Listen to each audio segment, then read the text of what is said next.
تموتن إلا وأنتم مسلمون. Assalamualaikum warahmatullahi wabarakatuh. Waalaikumsalam warahmatullahi wabarakatuh. Alhamdulillahirabbil alamin wa bihi nasta'inu ala umuri dunya waddin. Wassalatu wassalamu ala al-mabuthi rahmatan lil alamin. Sahabat al-muslimun yang dirahmati oleh Allah, saat ini saya ditemani oleh Ustadz Suud Hasanuddin. Beliau adalah anggota Dewan Hizbah PP Persis, sekaligus pengajar di Pesantren Persatuan Islam Bangil. Insya Allah pada pertemuan kali ini kita akan mengulas tentang ilmu hadis.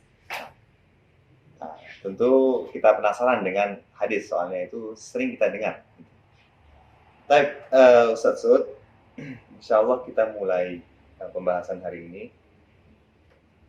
Kita pengen tahu nih Ustadz tentang pengertian hadis. Baik, bismillahirrahmanirrahim. Hadis secara bahasa memiliki arti jadid. Dalam bahasa kita disebut baru. Dan juga memiliki makna qaul atau perkataan. Juga memiliki makna kisah, hikayat, kisah dan hikayat, cerita. Secara istilah, hadis secara resmi diberikan pengertian oleh para ulama adalah ma'udhifa ila Nabi sallallahu alaihi wasallam min qaulin aw fi'lin aw taqririn aw sifatin khalqiyah aw khuluqiyah wa ma'udhifa ila sahabah wa tabi'in. Hadis adalah segala hal cerita berita tentang Nabi sallallahu alaihi wasallam, baik perkataan, perbuatan, persetujuan Nabi, demikian juga sifat Nabi sallallahu alaihi wasallam secara fisik dan perangai, termasuk di dalamnya adalah segala sesuatu cerita tentang sahabat radhiyallahu anhum dan para tabi'in rahimahumullah. Demikian kira-kira istilah hadis tersebut diberi pemaknaan. Baik Ustaz, kita paham sekarang apa itu hadis secara bahasa, kemudian apa itu hadis secara istilah. Ini ada kaitannya atau hubungannya bagaimana? Nah, ini yang penting juga untuk kita mengerti antara pengertian secara bahasa dan pengertian secara istilah pastinya memiliki hubungan. Di antara yang kita bisa ambil adalah cerita tentang Nabi Shallallahu Alaihi Wasallam itu disebut hadis, dikarenakan pada saat kita membacanya kita akan mendapati maklumat zaidah ma fil Quran, maklumat pengetahuan tambahan tentang agama Islam, tentang syariat Islam, tentang akhlak Islam, selain daripada yang disebutkan dalam Al-Quran. Jadi dia adalah merupakan maklumatul jadidah ghairu ma fil Quran, adalah pengetahuan-pengetahuan baru yang kita dapatkan selain daripada yang ada dalam Al-Quran. Itulah kira-kira hubungan kenapa cerita tentang Nabi tersebut kemudian diberi oleh para ulama dengan istilah kata hadis. Baik Ustaz, terima kasih penjelasannya tadi. Kemudian selanjutnya ini kita pengen tahu juga tentang latar belakang penamaan hadis itu bagaimana? Ada dua pendapat memang dalam hal ini tentang masalah istilah hadis. Kalau kita tinjau dari keberadaan kitab-kitab hadis yang mencantumkan lengkap dengan sanadnya, maka kenyataannya di dalam kitab-kitab tersebut cerita tentang Nabi, cerita tentang sahabat, dan cerita tentang tabi'in pun dimuat. Seperti misal di kitabnya Imam Malik Muwatta.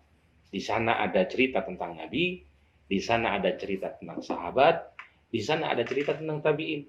Demikian juga di beberapa kitab-kitab yang lainnya. Namun, pada saat kita lihat hadis sebagai sebuah kebutuhan untuk dijadikan sebagai dasar hukum syariat, para ulama penggali hukum-hukum syariat lebih banyak membutuhkan hadis yang berasal dari Nabi atau yang disebut dengan marfu untuk dijadikan sebagai landasan syariat. Sedangkan hadis yang dimaksud adalah mauquf dan maqtu yang berasal dari sahabat dan tabi'in, kurang demikian diambil oleh para ulama untuk dijadikan sebagai dasar dalam syariat. Oleh karena itu, Jika ada yang mengatakan hadis termasuk juga yang marfu, termasuk juga yang mauquf, termasuk juga yang maqtu, maka pertimbangannya adalah melihat realita kenyataan kitab-kitab hadis yang dilengkapi dengan sanad memuat tentang semua hal tersebut. Adapun yang mengatakan bahwasanya hadis itu adalah yang marfu saja yang sumbernya dari Nabi, maka tinjauan itu adalah dilihat dari kebutuhan akan dasar-dasar hukum syariat yang nampaknya lebih banyak digunakannya adalah hadis yang bersifat marfu dari Nabi Shallallahu Alaihi Wasallam saja. Maka kemudian para ulama ada memberikan istilah tambahan, ada marfu, ada mauquf, ada maqtu. Ini adalah dalam rangka untuk menyesuaikan antara dua istilah sudut pandang yang berbeda tersebut hingga saling tidak bertabrakan satu dengan yang lainnya. Jadi kita punya gambaran lengkap ini tentang hadis. Ya, kurang lebih begitu. Sekarang kalau misalnya ada seseorang dia kemudian mengatakan sesuatu atau asal berkata, kemudian dia bilang ini hadis Nabi, gitu. Itu bagaimana, Ustaz? Memang cara periksanya atau bisa diverifikasi itu bagaimana?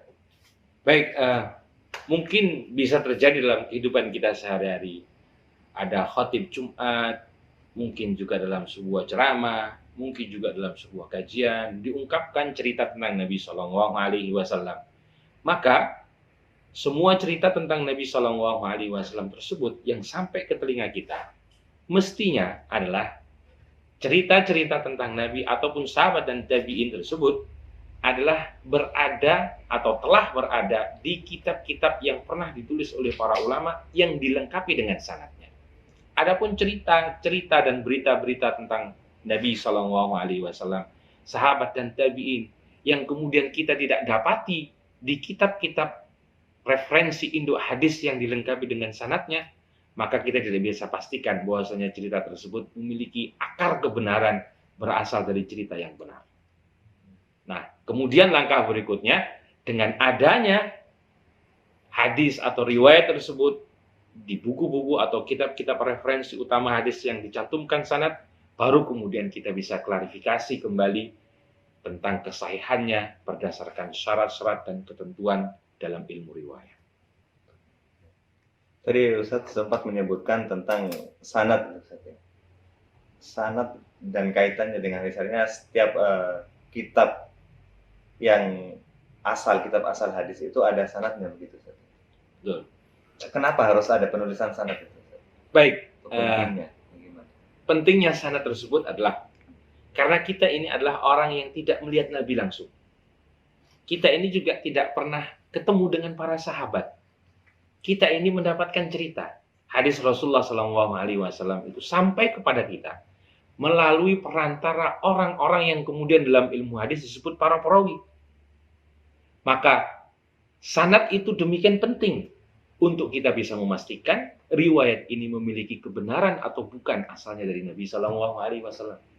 Kalau tidak ada sanad, bagaimana kita bisa memeriksanya? Maka betullah perkataan Abdullah bin Mubarak, Inna bainana wa bainal qaum qawam. Sungguhnya antara kita ini sekarang dengan kaum yang terdahulu mestinya adalah ada tiang penyangga. Kalau cerita-cerita tentang masa lalu yang sampai kepada kita memiliki penyangga yang kuat, maka sungguhnya hubungan kita dengan mereka adalah hubungan yang kuat. Kalau tidak, maka hubungan kita dengan mereka adalah rapuh. Cerita dan berita yang mereka sebutkan atau yang disebutkan oleh orang tentang mereka, orang-orang dahulu, yang sampai kepada kita tidak memiliki akar yang kuat. Itulah pentingnya sanad. Maka Abdullah bin Mubarak mengatakan sekali lagi, al-isnadu minad din. Sanad itu adalah cara terbaik untuk melakukan verifikasi, memastikan kebenaran hadis itu benar atau tidak. Karena hadis nantinya akan dijadikan sebagai landasan agama. Maka sanad ini adalah merupakan cara terbaik peninggalan dari para pendahulu kita untuk supaya kita bisa lebih jernih mendapatkan riwayat itu betul-betul dari Nabi Shallallahu Alaihi Wasallam. Maka Abdullah bin Mubarak melanjutkan perkataannya, laulal isnad laqala man syaa ma syaa. Kalaulah bukan karena sanad, semua orang akan mengatakan apapun yang ia inginkan sesuai dengan kepentingannya masing-masing. Nah, inilah pentingnya Meskipun kitab-kitab hadis tersebut telah ada yang dilengkapi dengan sanadnya, maka para ulama pun masih menyerahkan kepada kita untuk menilai sesuai dengan hasil penelusuran sanad yang didapatkan, kemudian diteliti berdasarkan persyaratan-persyaratan yang telah diakui dalam ilmu hadis. Baik, Ustaz. Ternyata ilmu hadis ini kompleks, Ustaz, ya. Artinya banyak faktor yang dipengaruhi di dalamnya. Sangat banyak. Jadi ada yang mengatakan bahwasanya ilmu hadis ini adalah cikal bakal dari ilmu sejarah. Semua tentang sejarah diceritakan oleh orang. Tetapi dari semua sudut pandang sejarah pribadi masing-masing bisa tidak memiliki ikatan dan kebenaran, saling tidak berkesinambungan. Bisa jadi orang melebihkan cerita, bisa jadi orang mengurang dari cerita. Namun dengan metode verifikasi sebuah cerita, sebagaimana yang dilakukan para ulama hadis, maka kita akan mendapatkan cerita dan berita dari sumber yang dapat dipertanggungjawabkan. Itulah kira-kira pesan Allah dalam Al-Quran, dalam ayatnya Allah Subhanahu wa taala berfirman, "In ja'akum fasikun binaba'in fatabayyan." Jikalau datang kepada kalian seseorang yang membawa cerita dan berita, maka bertabayunlah. Dengan kata lain, fatasabbatu, pastikan cerita dan berita tersebut betul adanya sebagaimana kejadiannya. Baik, Ustaz. Tentu kita masih penasaran ini, Ustaz, tentang metodologi pengkajian hadis dan ilmu-ilmu yang berkaitan di dalamnya itu, Ustaz. Tapi untuk saat ini kita cukupkan sampai di sini. Semoga kedepannya bisa kita bahas lebih dalam lagi. Begitu juga sahabat al-muslimun sekalian. Insya Allah kita akan sambung lagi di pertemuan berikutnya. Terima kasih banyak Ustaz Suud. Assalamualaikum warahmatullahi wabarakatuh. ولا تموتن إلا وأنتم مسلمون